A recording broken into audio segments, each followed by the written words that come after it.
fact, the purpose of this one was to look at a photograph and take a moment to say, how am I going to divide the assembly of this model into major chunks? So we're going to model this staircase, and to start with some context, this was a challenge to build the staircase model in under 30 minutes. And I've done it twice, once in 26 minutes, once in 22 minutes. So I know it can be done in under 30 minutes. However, to be clear, the challenge was just to build it in 30 minutes. Both of those times I spent a couple minutes prior drawing on paper the parts, how I would assemble it, and how I would build it in Rhino. So now that I've done it twice and seen the fastest way to do it, we're going to make a tutorial out of this. And there's three major chunks of the assembly, and that's really what this whole tutorial is about, is looking at the picture and breaking it down into major chunks, and then we're going to break down each of those chunks into a series of steps. So again, the whole idea is to look at the picture and make sure that we have the most organized way of assembling it before we start assembling it. So those three steps are, first, the steps themselves, the stairs themselves. Second is the railings, which have a funky profile shape. And then third is using the trim tool, cut off excess stairs using the railings as cutting objects. You will see what I mean when we go through each of those steps, but again, those are the three parts: steps, railings, and then put them all together. So let's go from the top. The first chunk of this tutorial is going to be the steps. And since I'm looking at a photo, I'm just going to eyeball it. That's going to be reoccurring. I'm going to eyeball a lot of things in this. But since I'm not sure what the steps are, I'm just going to go with what's safe to assume. 7-11, like all stairs. So that would be 7 inches of rise, 11 inches of run. So I'm going to draw, starting from 0, I'm going to go 7 inches up and 11 inches back. Whoops, let's get 11. Let's start that over. I typed 1. 7 inches, 11 inches. And what we can do easily is just copy this, the amount of steps that we have. So it looks like we're going to count risers. So if I look at the photo, it looks like there are 1, 2, 3, 4, 5, 6, 7, 8, 9? Maybe we'll just say 10 just for a nice round number. So we have 1, here's 2, 3, 4, 5, 6, 7, 8, 9, 10. And let's ignore all of my sample items in my template. We're going to bring this over here, and we're going to make a copy of it in case we have to work backwards, in case I mess up and have to come back. So what we're going to do is join this shape, and notice how the stairs turn on an angle in both directions. It looks like that highest step is mostly all along the same plane, but as you come down, they angle a little bit wider and wider and wider until they become a single rung. So let's draw the shape that we're going to sweep this line along. And remember, we only need to draw this we only need to draw a quarter of this entire model because we have the ability to mirror it. And eyeballing it, it looks to me like the entire model is symmetrical in both axes. So let's draw 1/4 of the steps that we will sweep along. And again, eyeballing it, it looks to me like that first set of stairs is 6 feet wide, I'm guessing. And then it looks like once you get to that central landing, maybe the center width is 4. I'm not sure. So let's just say 2, which is half of 4. Let's just say 2, which is half of 4 here, and then we'll do 6. Now that the 6 is here, I'm going to rotate this line along. I'm not sure what the angle is. To eyeball it, we're just gonna say 35 degrees. Notice that I said negative 35 degrees so that it doesn't go the wrong direction. And notice what we have here. We have the railing that we're gonna sweep along, and we have the shape that we're going to sweep.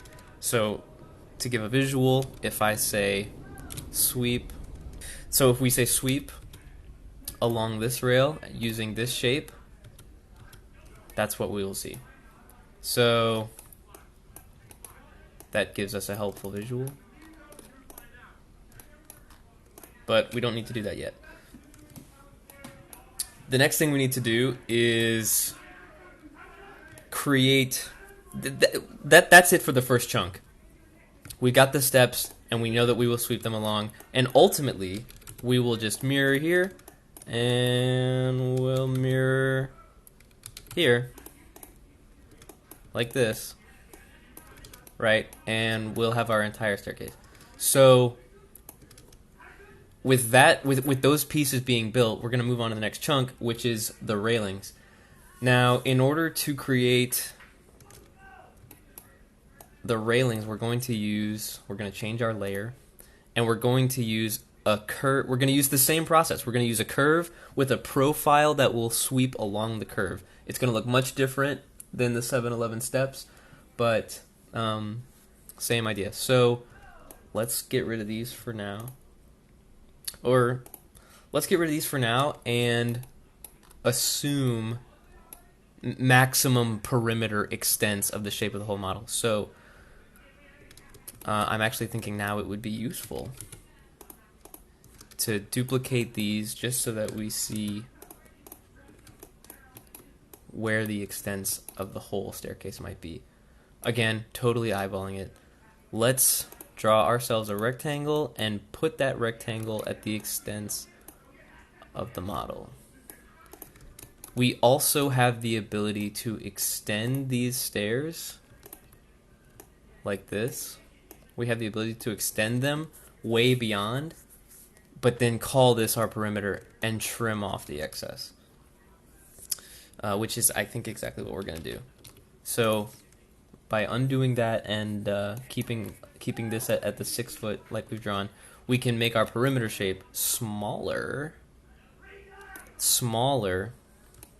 than the extents of the steps, and make sure that it's smaller in both ways.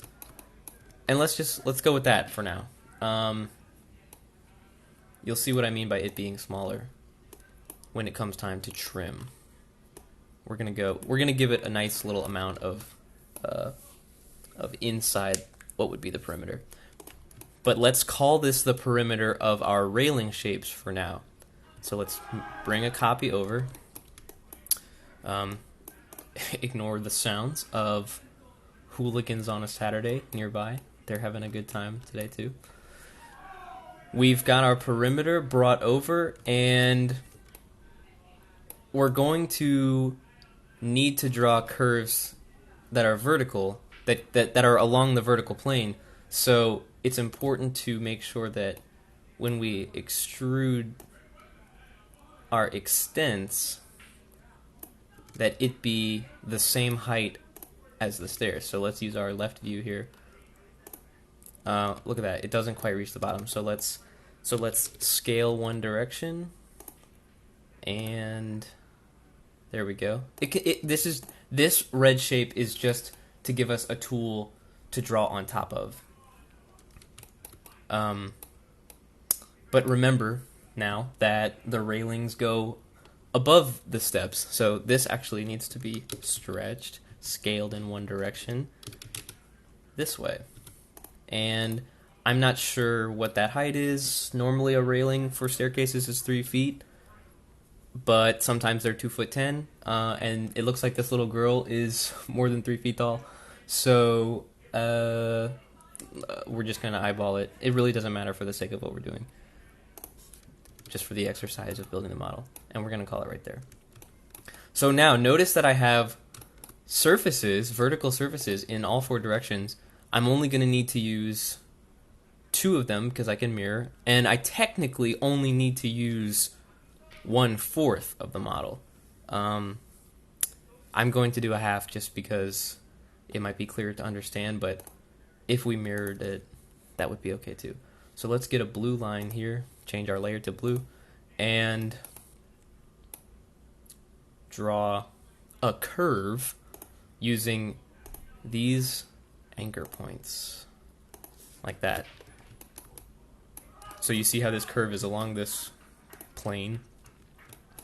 And this is not quite what I was imagining. So let's just do some stretching. Let's bring this guy higher. Remembering that there will be a profile along the curve.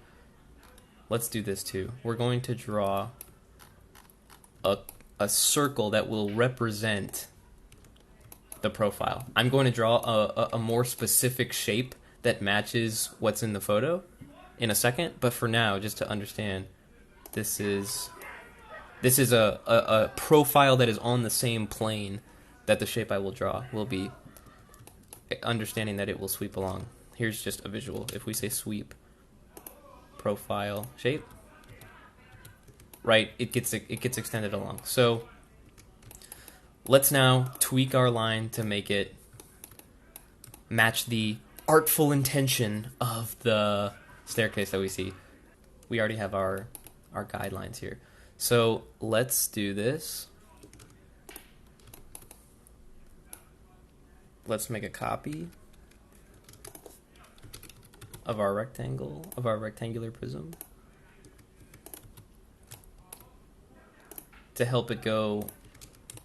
This one is going to be where our staircase takes place, but I'm just gonna make quick copies of these 2 shapes to give me anchor points to draw a curve along. So let's do this. Let's take our curve line now, center here. That's the point I'm looking for. I was looking to add. We're gonna come to the mid there, do the same, and mid again. Remembering that I could draw this entire thing only a quarter, but maybe for the sake of visual, it's easier to see 1/2. So get rid of these now; they're not necessary. And I have anchor points that I can pull. So let's hide these objects, and let's show you what I was talking about. I want to pull this line forward. I want to pull these 2 points backwards, and I want to pull these 2 points forward, something like that. Let's look at it in aerial view. That's not quite right. I wouldn't say that it's supposed to have that lip in it, so we're gonna just remove that lip. That looks good. This anchor point, I still want it to be in front of these 2 anchor points, and I guess I gotta be careful about giving it that lip. Close enough. I think that this will give us the effect that we're looking for. So notice that it is symmetrical too. So we are going to do the same thing. We're going to do the same thing in the other direction. We're going to do the same thing on this plane here. But now is a good time to draw our profile shape. So let's let's give it my best attempt at what I think the profile of this shape on the staircase railing would be. I've drawn this out on paper beforehand, and it looks to me like it would be something like this, with a with a with a curve here that tapers in like this, something like that, and then continues on, angling out. I have no idea what happens at the bottom. I can't see underneath. And then close the shape. We can just trim this here.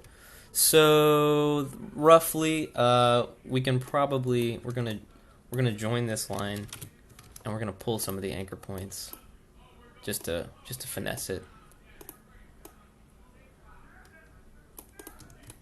I definitely want this to be taller than the bottom half, and I want to exaggerate.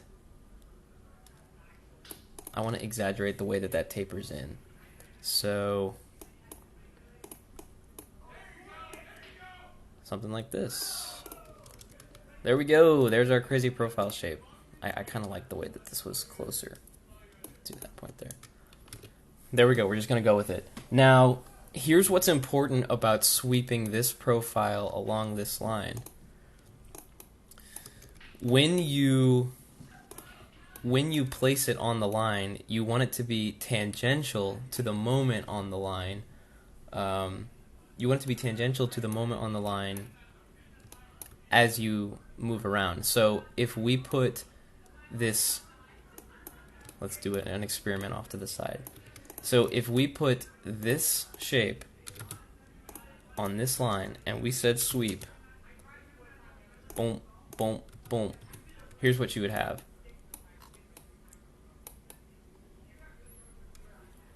Okay, now let's try it again, where we get a little more customized. So let's take one of these and put it in the center. There we go. Starting with the center, we'll put another one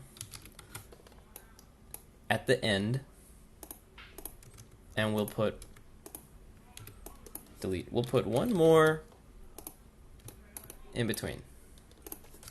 So watch what we do here. This, we're going to start with this shape in the center of the other two shapes, is not tangential to the line. Tangential would be this direction, right? And then tangential here would be that direction, and tangential here would be that direction, perpendicular to the moment on the line where we are. So let's take this and rotate it to be, we're eyeballing it to get as tangential as we can. So let's rotate, starting with this point here, and watch what I do. Watch what I eyeball it. That looks better. This one too definitely is not tangential, so let's rotate, starting with the anchor point, the point where it touches the line. Let's rotate it like that. Doesn't have to be perfect, just has to be closer than the shape that I've drawn here. And now we've turned it tangential in one direction, let's turn it tangential in the other. So let's come to our left view here. Move this out of the way so we can see. Get this out the way so we can see. We're gonna rotate. We're gonna do the same in a different axis. We're gonna grab the anchor point, and we're gonna come. Let's get straight down, and then we're just gonna do like this. Again, grab the anchor point, and we're gonna do like this. Now, I can't see from my photo what happens at the ground condition where it touches the ground, but I'm assuming that it doesn't have a vertical face like this. I'm assuming it extends all the way and then digs into the ground. So if that's the case, I'm going to want to rotate this profile even further than I did just now. Rotate. In order to help it touch all the way down. So let's just exaggerate it like that. Let's do a test sweep to see what would happen if we rotated this. Sweep, rail, profile, profile, profile. Oh, excuse me, let me back up 1 second. Let's mirror these along our center point. That way, that would have been very wonky if I had not turned the profiles on this side of the line and swept. So let's sweep now. Select our rail and then say 1, 2, 3, 4, our 5 shapes. Kind of got some wonky bends. This definitely happens every single time you sweep. But the idea here is that it extends all the way into the ground rather than having a chopped off vertical profile, which is exactly what I want if I was to give my model a ground plane. So let's, just for the sake of giving a visual, let's create a ground plane here. See what happens? I just put this higher than that ugly bend, and perfect. You can't even see what happens. It digs underground. Not that it matters what happens underground anyway, because I'm pretty sure that it actually would get chopped off, and the rebar or the structural skeleton would just be underneath the ground. So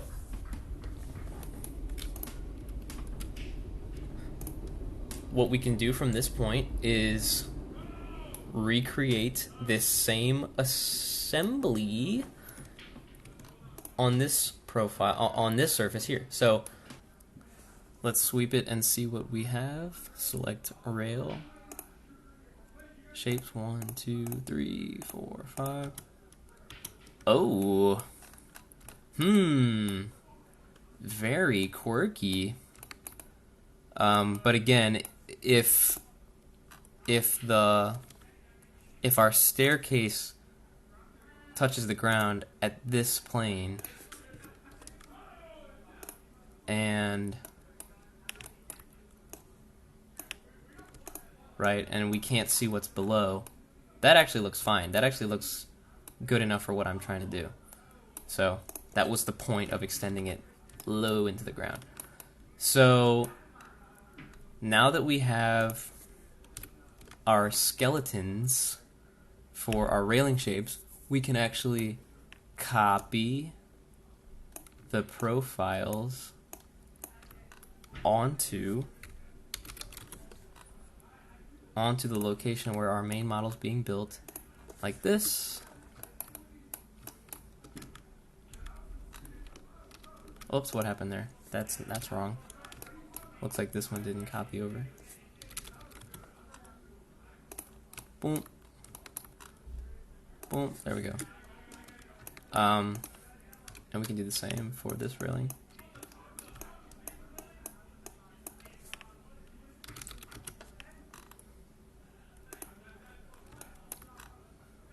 There we go. And we can just hide our skeletons. We don't have to delete them. Although we could delete them. They're not necessary anymore. Sweep. Select our profiles. Again, sweep. Moving too fast. Now, notice how they intersect. That's not what I want. That's definitely not what I want to do. So we're going to just do some stretching.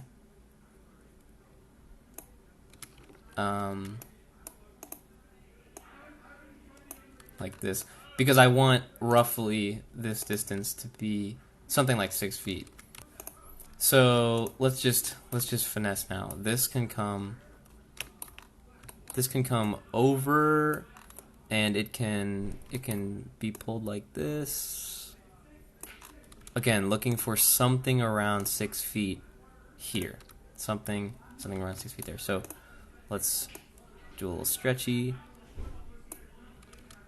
This can come a little more like that. That seems fine.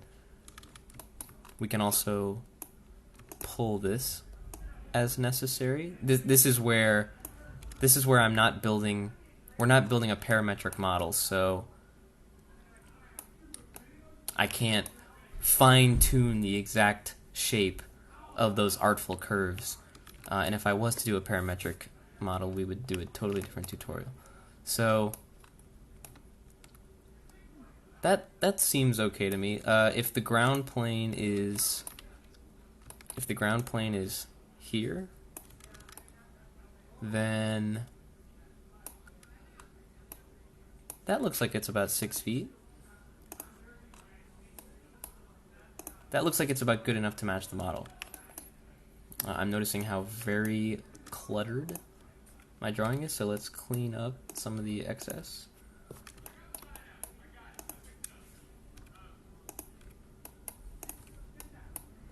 There we go, that'll help us see what we're looking at. So let's now sweep the stairs along this railing. Sweep. Oh, let's get our green layer. Sweep. Rail. Make sure this is one rail here. Sweep. Rail. Shape. Now, it's very important that these railing shapes are going to be able to trim off excess stair. Notice how the green is still outside of the blue, so we're going to have to either pull this up a little bit or widen it a little bit. Ooh, look at that. It's still not enough, so let's just widen it just a little bit more. There, good enough. We will now be able to trim off the excess stair. Same has to happen here. Let's just try stretching. Stretching, bring it a little higher. Ooh, look at that. By bringing it higher, we have we've taken away the 6 feet. There we go. Looks like, I think we can bring this one down somewhere too. That might match it a little closer to the shape. Let's try pulling it in like this. Just enough to be able to trim off the stairs. So let's actually, just because I'm curious, let's actually measure what this distance is. 1'5". Wow.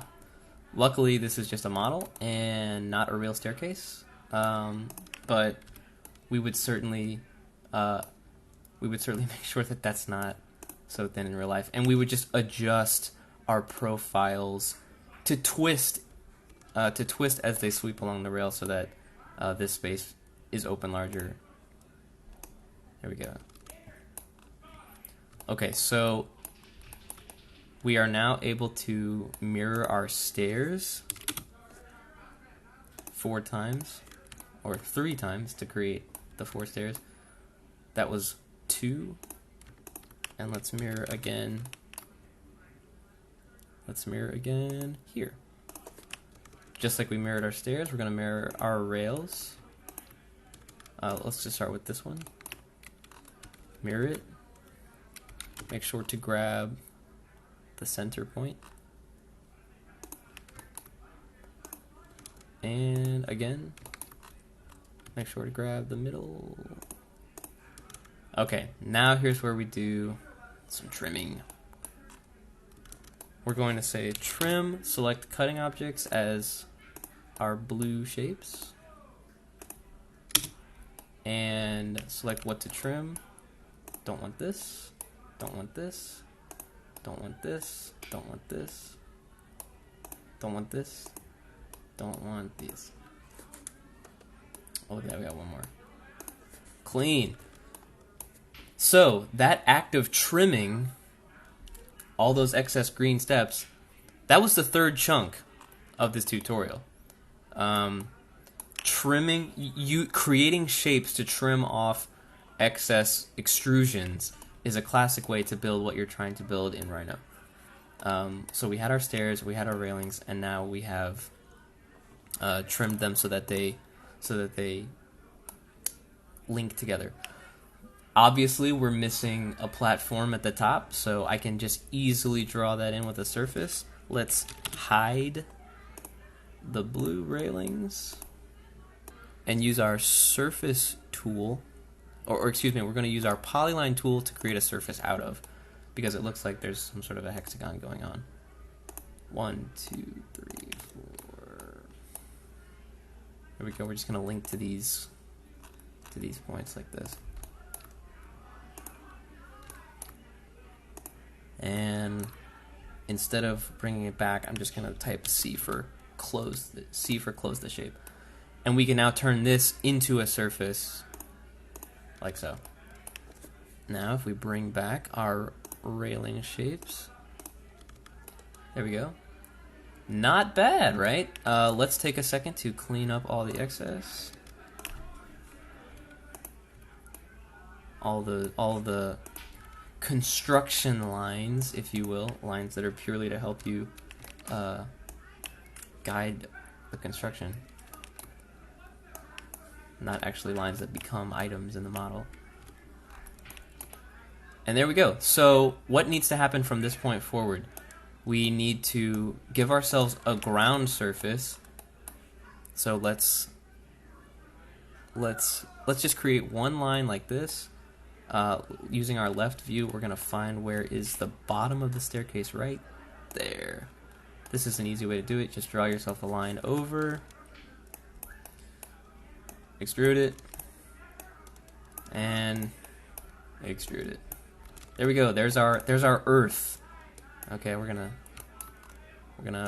make it. Look at that. I didn't even I didn't draw the line orthographic. That's fine. It doesn't matter. And there we go. We cannot see those ugly bends in the blue shapes underneath the ground.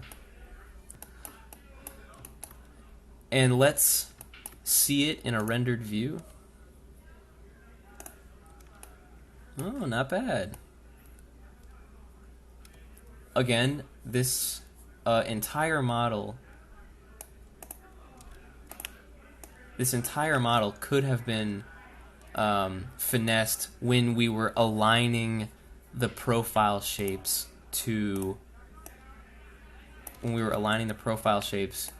the rail that they were going to be swept along. That's what creates the exact curvature that matches the photograph. And quite frankly, if we want to be able to fine-tune those curves as we're building, it would be much easier to build a parametric model of this staircase where those curves of the profile, those anchor points on the profile, can be adjusted. It would be much easier to do it that way than to sit down on paper and try to draw, sweep, don't like it, draw, sweep, delete, don't like it, draw, sweep. That would take much longer, and it would create a process like I am in right now, where the final model looks okay, but I would have to step back several steps in order to get to where I was adjusting that profile in order to fine-tune this curve a little differently, right? I don't think Gumball is enough to have full control over the curves and sweeps like I would want. So maybe we'll build the parametric model in another tutorial, but the purpose of this one was to look at a photograph and take a moment to say, how am I going to divide the assembly of this model into major chunks? And for this model we said 7-11 stairs first, because that 7-11 ratio is not going to change. That's going to be a constant. No matter how many steps you climb, it's always going to be 7-11. We're going to start by using that as a constant. We're then going to create our railing shapes that cut off the excess stairs. And then last but not least, we're going to combine them. So here's what we have. Design is never finished. This can be reworked tomorrow or the next day or the next day.